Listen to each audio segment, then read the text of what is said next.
Good morning, everybody. This is Oleg. Welcome to Oregon Preparedness. I'm in Kansas on this rest area. That's where I slept last night. And I'm on Highway 50. About another hour with change, and I'm going to be in Colorado.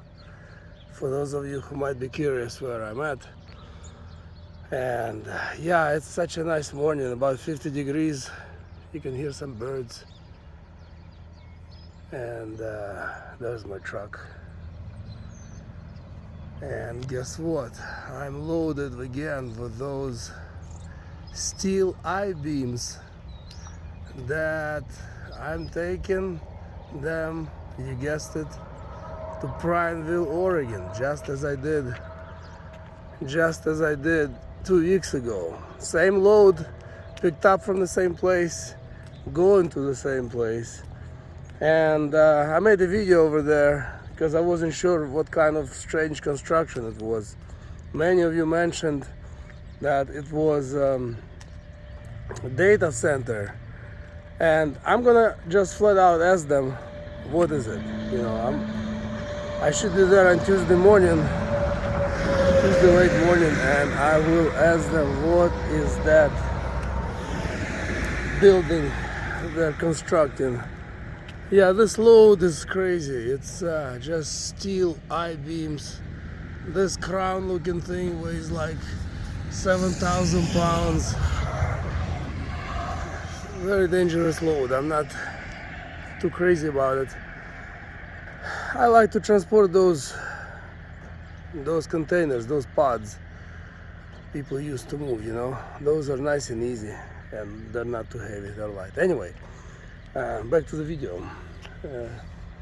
Yeah, this morning, I love to take these walks in the morning whenever possible. You know, feels invigorating, feels good, feels fresh and refresh. But what I wanted to talk about in this video is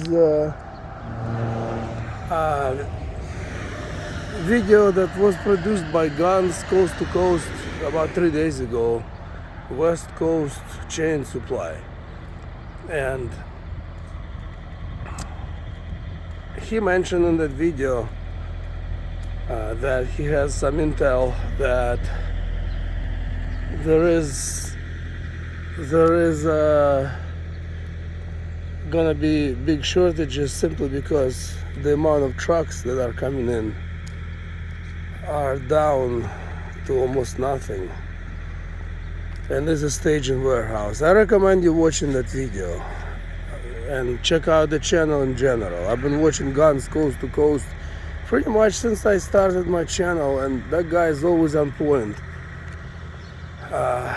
So what I would like to add in this video, I'd like to add my 2 cents. I have a friend who works at Costco, and he said the same thing.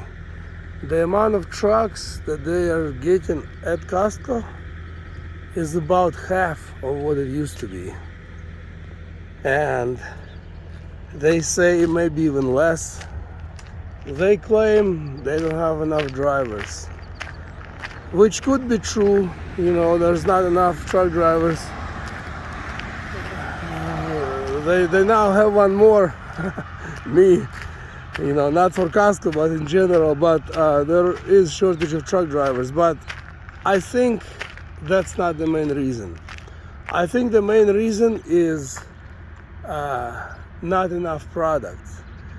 Simply because when everything got shut down, everything got interrupted, and it'll take, I don't know, it'll take probably months, if not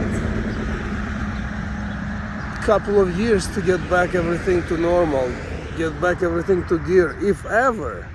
Because if they do another shutdown, then things will just get worse after that. And I don't know about you, but I've seen, just even going to Fred Meyer's or Safeway, just random stuff. Often they're just simply out of it, you know.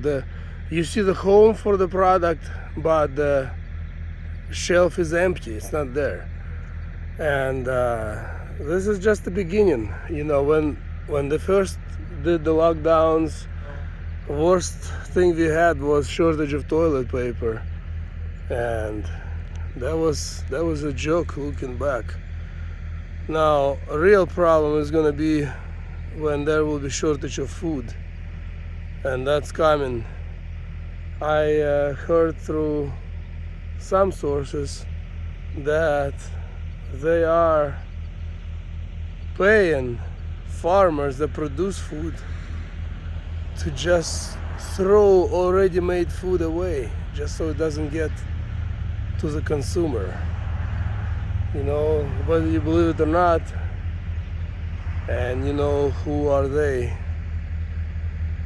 You can believe it or you can not believe it, but I think we can all agree that what we had with the first lockdown, that was pre-SHTF.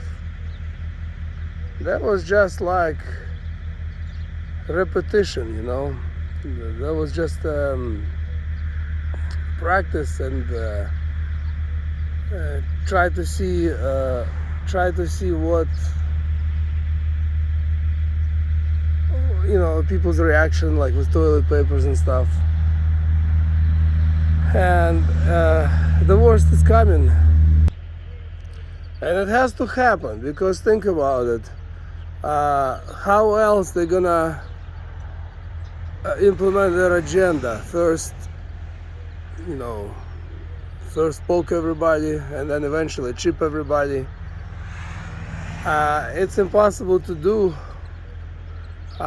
just if everything is peachy, you know.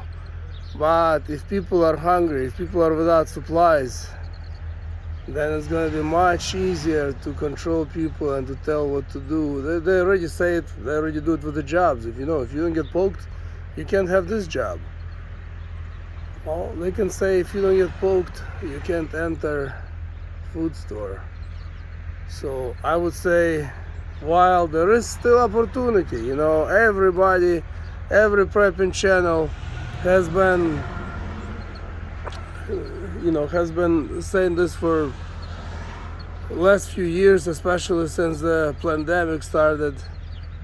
But it's more real than ever now, and with each passing month or year, it's gonna get even more real. It's gonna get worse, you know. Everything is just gonna get more expensive because there's not enough of whatever you want to buy. Look at the cars, for example. You know, cars, I used to be a car salesman years ago.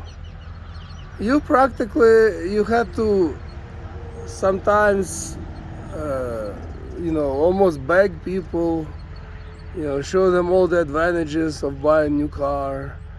And you know, or you know, some people used to trick people into buying. I tried not to do any tricks, but it wasn't the easiest job because it was hard to sell cars.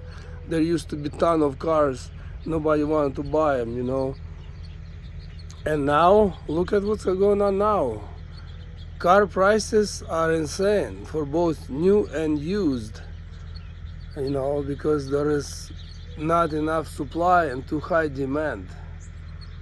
So use car situation as an example, and then apply that to upcoming situation with food or other goods like toilet paper.